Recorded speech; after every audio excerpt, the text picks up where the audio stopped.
Hello and welcome back. It's Terry. Welcome back to another edition of an Orchid A Day. Before I get started, make sure you press the like button and subscribe to my channel. This morning, as I came out of the corner of my eyes, I noticed these buds, and as I got closer, I noticed those buds. This is my Dendrobium canico, which is a cross between Goldschmidtianum, I believe, and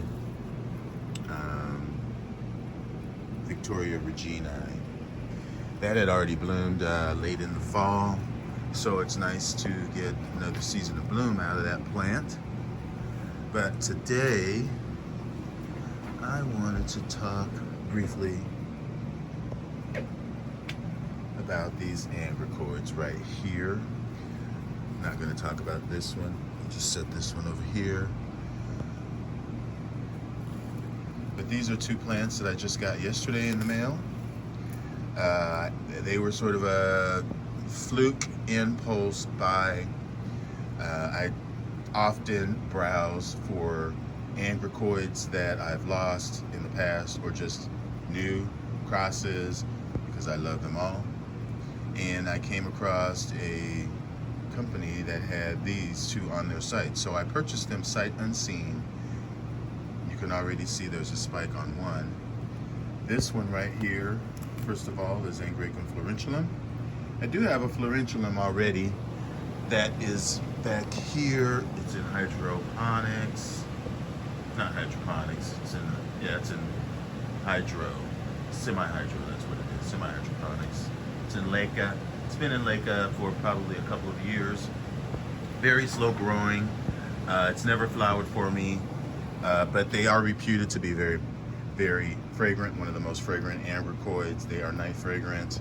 The long spur that hangs down. I will post a picture of the flower. That's a species from Madagascar, if I haven't said. They like a fair amount of light. They do like year-round water. It is a vining, growing type of orchid.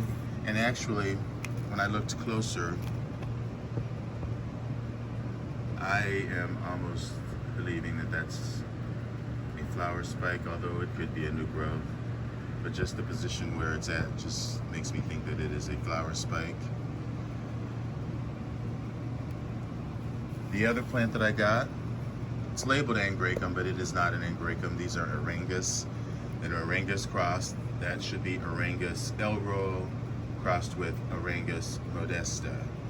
Now I do have a modesta, which I just got, I believe, but I did have a modesta a long time ago that bloomed for me every year. It was really nice size, and then when I remounted it, that's when it went downhill.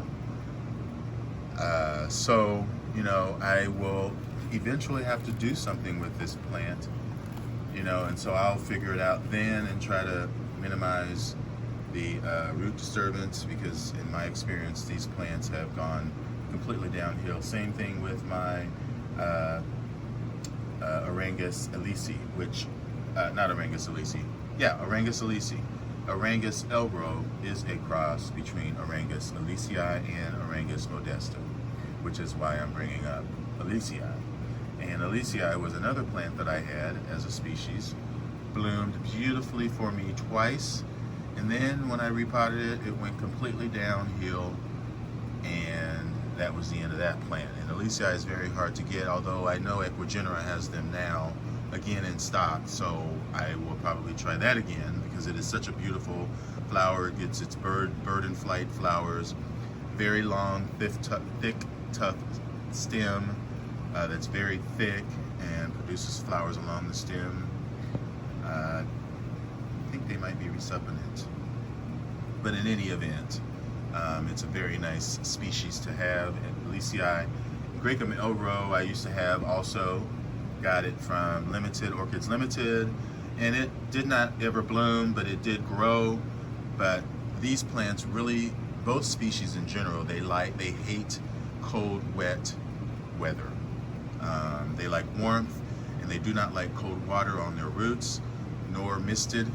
And that's what my problem was with these plants. I would mist them in the wintertime, and it would be, the cold would stay on the plant, and then it would just contribute to the death of the plant, more or less. It did not like that.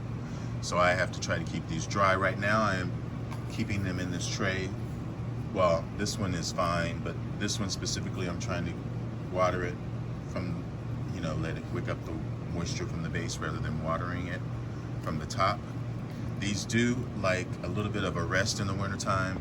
Not necessarily Modesta, but Aleacii definitely does, especially when it stops its recent leaf growth. It likes a little bit of a rest. So we will see. I will post pictures of probably the Elro flower and probably Modesta, just so you know, if I haven't already. But everyone, thanks for watching. Appreciate it so much. I may come on live later on in the evening. If I get a package, I might do another live unboxing, but we will see. I know it's Miami, and I'm sure people are out there buying those orchids down there. So, but anyway, enjoy your orchids, and I'll see you soon.